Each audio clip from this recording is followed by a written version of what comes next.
خوش ہو گئی کہ چلو اسے ایک جیتے جاگتے انسان کا احساس تو ہے۔ وہ خوش ہوتے سوچ رہی تھی، لیکن جب جونیئر نے وہ جیکٹ خود پہن لی تو وہ ہکا بکا رہ گئی۔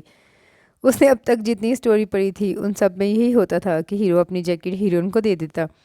اس نے ذرا ہٹ کے ہیرو کو دیکھا اور پھر اس کا دل چاہا ان ہیروئنوں کی خوش قسمتی اور اپنی بدقسمتی پر پھوٹ پھوٹ کر روئی۔ ایک ہفتہ وہ لوگ مختلف جگہوں پر گھومتے رہے، پھر اس نے آرڈر دیا، کل ہم جا رہے ہیں، سامان پیک کر لینا۔ اتنی جلدی؟ ڈیڈ نے تو ایک ماہ بعد واپسی کو کہا تھا۔ تو پھر ڈیڈ کے ساتھ ہی تمہیں آنا چاہیے تھا۔ Mind your language. عائشہ کا چہرہ تب اٹھا، خود اسے اپنے لفظوں کا احساس ہوا تو چپ رہ گیا۔ وہ ہوٹل کے ڈیوز پے کر رہا تھا جب مینیجر نے لجاجت سے کہا، سر آپ کی مسز بہت خوبصورت ہیں، اگر آپ کی پرمیشن ہو تو ہم ان کی ایک تصویر بنانا چاہتے ہیں۔ ہمارے ہوٹل میں ایک آرٹ گیلری بھی ہے جہاں خوبصورت چہرے آویزہ کرتے ہیں۔ اگر آپ کو فرمائش کرنے سے پہلے سوچنا چاہیے تھا مسٹر مینیجر، یہ میری وائف ہے، کوئی ماڈل نہیں جو ہر ایرے گیرے کے آگے ان کی تصویر پیش کی جائے۔ سر آپ تو مائنڈ کر گئے، مینیجر ایکسکیوز کرنے لگا۔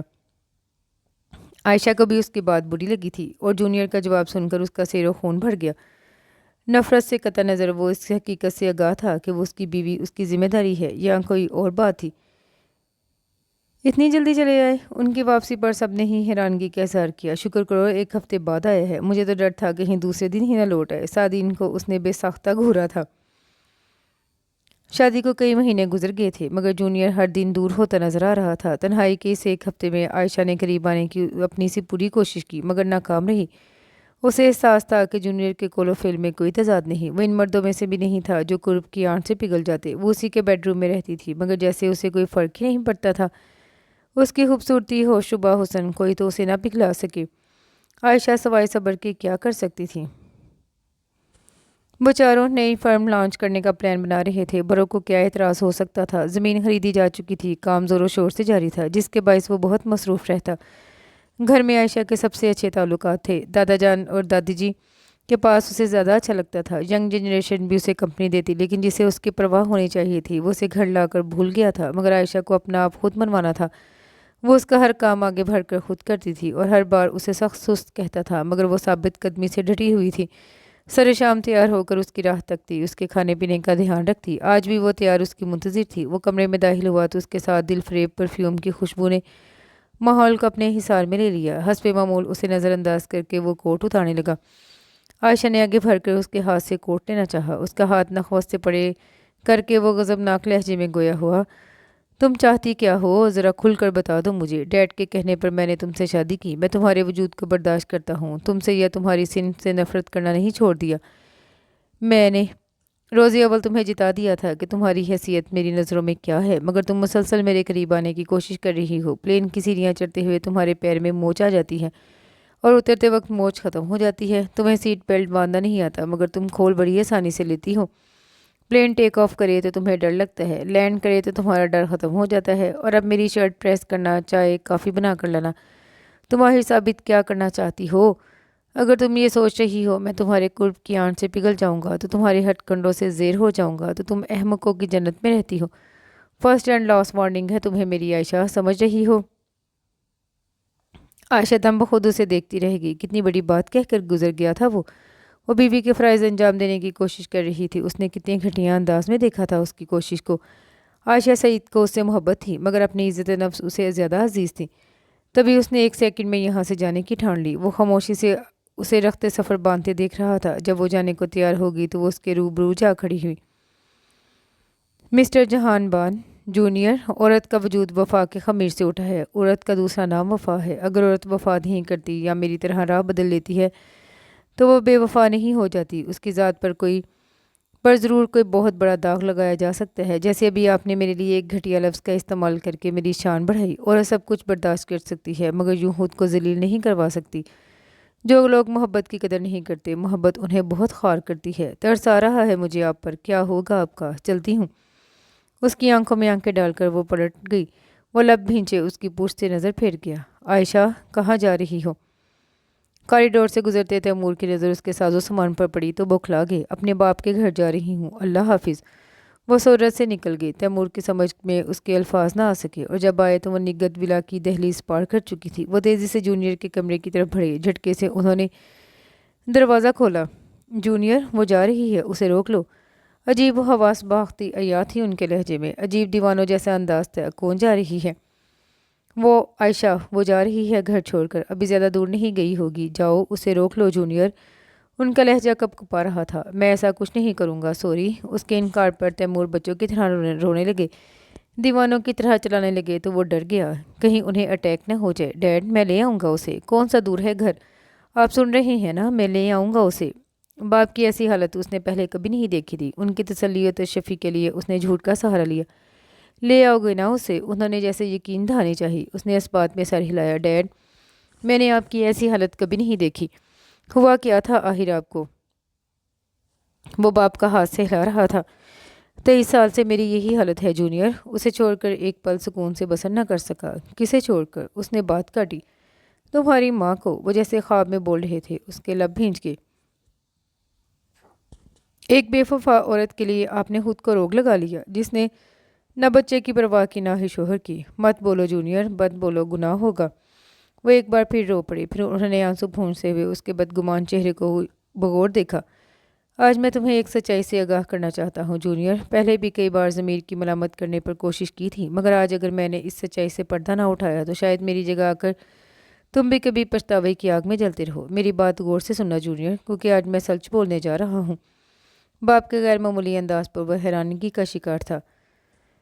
دشمن کے حملے پر جب میرا بازو گھائل ہوا تو میں CMH گیا، وہیں میں نے زبور کو دیکھا، اور جب اسے ڈریسنگ کروا کر نکلا تو میں اس کی محبت میں ڈوب چکا تھا۔ پھر میں نے تیسری ملاقات میں اسے پرپوز کر دیا۔ وہ ایک ثانیہ کو میری شکل دیکھتی رہی، پھر اس نے کہا وہ مجھ سے شادی نہیں کر سکتی، وہ اپنے کزن لیفٹیننٹ سرور سے محبت کرتی ہے۔ مگر میں پیچھے نہیں ہٹا۔ میں روز اسے کنوینس کرنے کو موجود ہوتا، مگر اس کا ایک ہی جواب تھا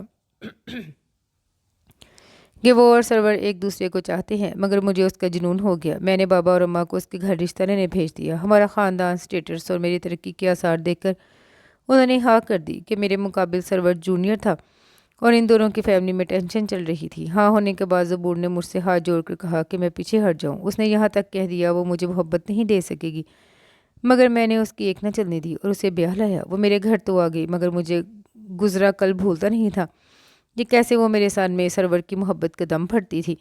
میں نے روز اول اس سے وحشیانہ سلوک روا رکھا، اسے ٹیز کرنے کو ہر اربا آزماتا۔ میں کیپٹن تیمور ان دنوں جانور بن گیا تھا، حالانکہ شادی کے بعد اس کے لبوں پر سرور کا نام بھی نہیں آتا تھا۔ وہ اس سے ملنے کی کوشش کرتا تو زبور اسے دھتکار دیتی۔ میرے استفسار پر اس نے کہا تھا میں گزرے کل میں نہیں جیتی، مجھے آج عزیز ہے، اپنا شوہر عزیز ہے، مگر مجھے بھی یہ بھی اس کی عیاری ہی لگی۔ میرے ہر ناروا سلوک کو وہ چپ چاپ جھیلتی رہی۔ اماں بابا تک سے اس نے کبھی شکایت نہیں کی۔ CMH میں وہ خود ڈاکٹر تھی، چاہتی تو اسٹینڈ لے سکتی تھی، مگر جب تمہارے آنے کی اس نے مجھے خوشخبری سنائی تو میں نے بڑے استہزائیہ انداز میں اس سے کہا تھا یہ واقعی میرا ہے، اور وہ تڑپ تڑپ کر رونے لگی۔ اس اللہ کی بندی نے میرا دل موم کرنے کو ہر حربہ آزمایا، ہر جتن کیا، مگر میں پتھر کا بن گیا۔ تمہاری پیدائش میں عمل میں آ ہی گئی، حالانکہ میں اسے دیر سے ہسپتال لے گیا تھا تاکہ وہ مر جائے، مگر اللہ کو اس کی زندگی مقصود تھی۔ تمہاری پیدائش کے بعد اسے تنگ کرنے کا مجھے نادر موقع ہاتھ لگا۔ میں تمہارے ننھے سے وجود کو خوب پیٹتا تھا، اور وہ ہاتھ جوڑ کر مجھے باز رکھنے کی صحیح کرتی تھی، اپنا وجود پیش کر دیتی تھی۔ اس دن سرور اسے مجھ سے خلا لینے کو سمجھا رہا تھا، کیونکہ وہ مجھ سے واقف تھا، میرے ماتحت تھا۔ میں نے اسے بھی تنگ کر چھوڑا تھا۔ سرور کے سمجھانے پر وہ اسے ڈپٹ رہی تھی، لیکن نہ جانے مجھے کیا ہو گیا، میں نے سرور کو جی بھر کے مارا۔ وہ بیچ بچاؤ کرانے کو ہمارے بیچ آ گئی۔ میں نے اسے دھکا دے کے گرا دیا۔ میرا ارادہ سرور کو جان سے مار دینے کا تھا۔ وہ سرور کے ادموئے جسم پر لیٹ گئی تاکہ میں اسے مار کر خود پھانسی پر نہ چڑھ جاؤں، مگر میں نے اس وقت اس منظر کا کچھ اور ہی مفہوم اخذ کیا۔